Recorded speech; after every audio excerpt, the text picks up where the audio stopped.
A lot of people are convinced that diets do not work when it comes to losing weight, certainly long term. But our next guest is here to give hope and inspiration. His name is Terry Munro. He tipped the scales at more than 185 kilos in June 2018, and says that CSIRO, Total Wellbeing Diet, not only changed his life, it saved it.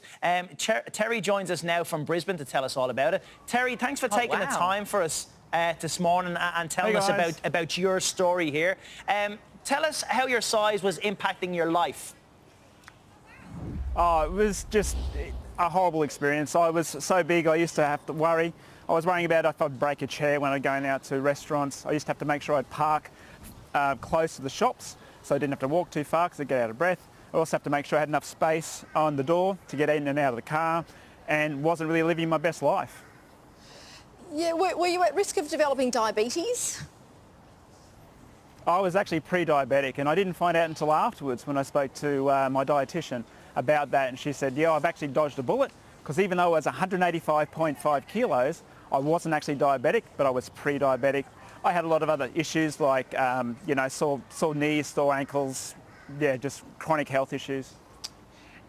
Size doesn't matter. People are healthy at all different shapes and sizes. So in terms of shapes, and if you're sitting at home now, it's not important as long as you're healthy.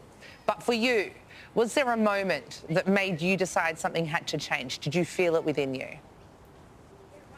It's really hard to describe because I never actually had a defining moment. Like I never had the doctor say, hey, you need to lose weight because you're, whatever.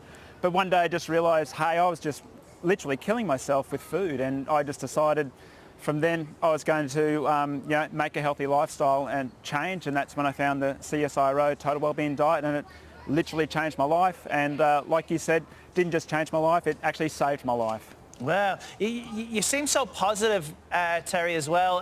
You'd lost a lot of weight before, you put it back on like a lot of people do with diets as well. What do you feel was the difference this time around? I mean, is there really a secret? Well, there's no such thing as a secret really, but for me, what worked for me was the online tools. So the CSIRO Total Wellbeing Diet, they've got tools, they've got an online tracker where you actually put in your food as you eat it or as you plan beforehand. The Facebook group is very motivational. I'm one of the key motivators in the group, so I support a lot of other people as well.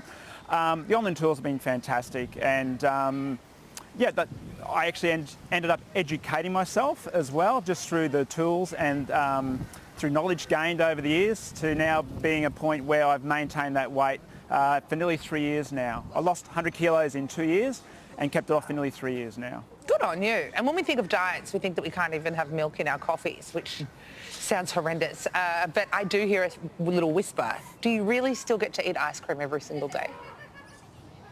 I've eaten ice cream since day one and still lost weight. The difference is I weigh and measure it. I know exactly how much I've got, and I put it into the tracker, the online tracker, so that way I know that I've had the right amount and it still fits in with my daily diet. Diet is not about restriction. Diet is about the food that we eat during the day.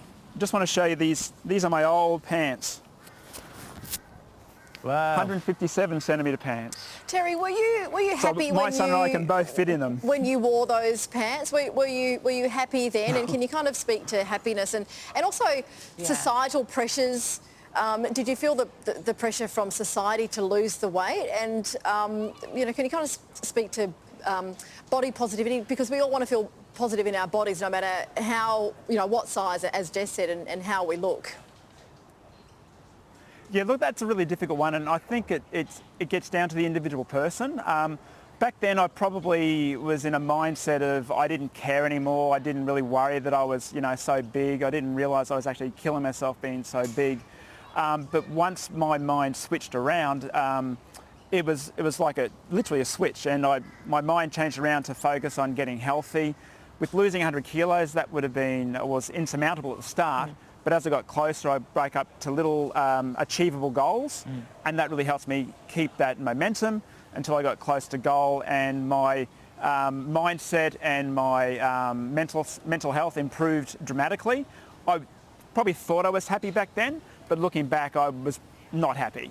you know, we all put on a brave face sometimes, but this is my story as well, and everyone can be a little bit different with that sort of you know, reaction to mental health as well. Well, well done. Well done. Yeah, Terry, thanks so much for talking to us today. It's great to see you with a smile on your face. It's great to see you feeling so positive and paying that forward as well. We really appreciate you taking the time for us today. I only have one regret, not doing it earlier. Good on you. Oh, good on you.